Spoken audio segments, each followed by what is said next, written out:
چاہتا ہے اللہ تعالیٰ وہاں سے خوشی کا دروازہ کھولتا ہے جہاں سے آپ کو گمان بھی نہیں ہوتا۔ پوشیدہ طور پر صدقہ کرنا بہت بڑی نیکی ہے۔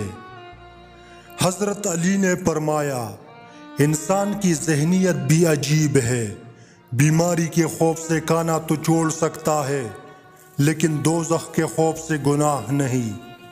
سب سے بہترین اعمال وہ ہے جن کا مقصد اللہ کی خوشنودی حاصل کرنا ہے۔ جن جسموں پر خواہشات کی حکمرانی ہو وہ گناہوں کی قید سے کبھی آزاد نہیں ہو سکتے۔ لوگوں سے یاد کرنے کا شکوہ مت کرو، کیونکہ جو انسان اپنے رب کو بھول سکتا ہے وہ سب کو بھول سکتا ہے۔ زندگی اس طرح بسر کرو کہ دیکھنے والے تمہارے درد پر افسوس کی بجائے تمہارے صبر پر رشک کرے۔ جو شخص زمانے پر بھروسہ کرتا ہے وہ زمانے سے ہار جاتا ہے۔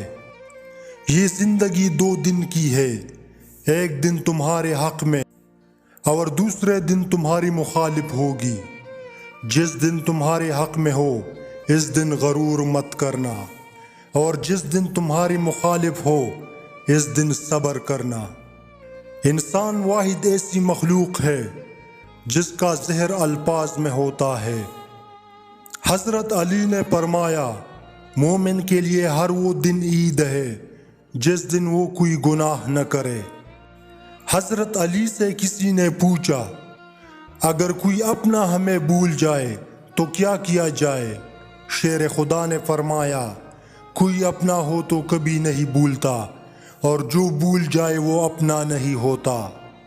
یہ 3 انسان 3 چیزوں سے محروم رہیں گے: غصے والا صحیح فیصلے سے، جھوٹا عزت سے، جلد باز کامیابی سے۔ 2 آدمیوں کے درمیان صلح کرا دینا 1 سال کی نماز و روزہ سے افضل ہے۔ جس شخص میں یہ نشانی دیکھو تو سمجھ جاؤ کہ وہ تم سے پیار تو کرتا ہے مگر شرم سے چھپا رہا ہے، اور وہ نشانی یہ ہے کہ تم جب اس کے آس پاس جاؤ گے تو اس کی نظریں صرف تمہیں ڈھونڈ رہی ہوں گی۔ میں ان سب لوگوں کا شکر گزار ہوں جنہوں نے میری مدد نہیں کی۔ آج انہی کی بدولت میں نے سب کچھ خود کیا۔ دنیا ان لوگوں کی وجہ سے تباہ نہیں ہوتی جو برا کرتے ہیں، بلکہ ان لوگوں کی وجہ سے ہوتی ہے جو سب کچھ دیکھتے ہیں اور کچھ کرتے نہیں۔